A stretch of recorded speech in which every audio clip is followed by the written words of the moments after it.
You know, when I sat down with Kyle looking at cinematics, the first thing we did on all of them is we sat together and we said, what was the intention? And so I was like, hey, the reason he salutes there, or the reason he kind of hesitates there, or the reason what we were trying to get across was this. Now's our time. And so Kyle and I went back through and found places where we can say, oh, this is more meaningful, this is more interesting, this is how we would have done it if we had the time originally.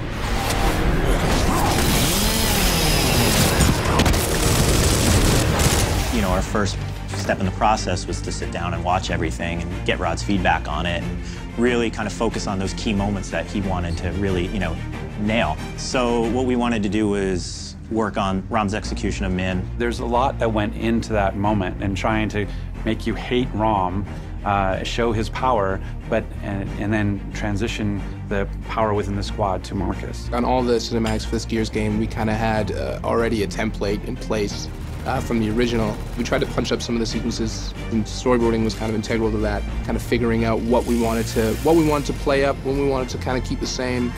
We wanted to get it a lot grittier, and that was really fun, as far as, especially from an animation standpoint, because we could really, you know, we had these big stunt guys that came in and picked each other up and stabbed and like kicked them across the room, which was really fun to shoot.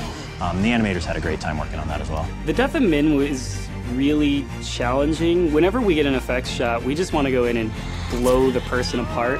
But of course, with Min, we had to be restrained. We added more edits, more cuts, but tried to keep that kind of documentary handheld style, almost like an opera. Like it's this gory scene, but you want to kind of make it beautiful too. So we can get really tight on characters now. We can do full facial close-ups and get all the subtlety. It's a lot more believable, and it's a lot, you know, it's definitely grounded more in reality now. So, you know, even the details of the wrinkles and the skin sliding over bone and all of those kind of things really help to sell the emotion of those characters. Now when we show Marcus watching Min get executed by Rom, we get right up in his face. So you can just kind of see the emotion, and it's really believable. You know, when you look at Chopper Crash, the original Chopper Crash, Min spends a lot of time kind of unaware of Rom behind him. We had him like notice sooner and turn, and then try to shoot and try to take on Rom, and then Rom defeats him even though he's sort of bringing the attack. You know, smooth this out, but also puts more meaning into Min's death, that he actually didn't just get caught by surprise, that he actually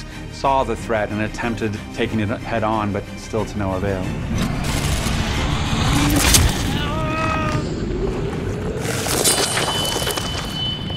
We will win this war. It's only a matter of time.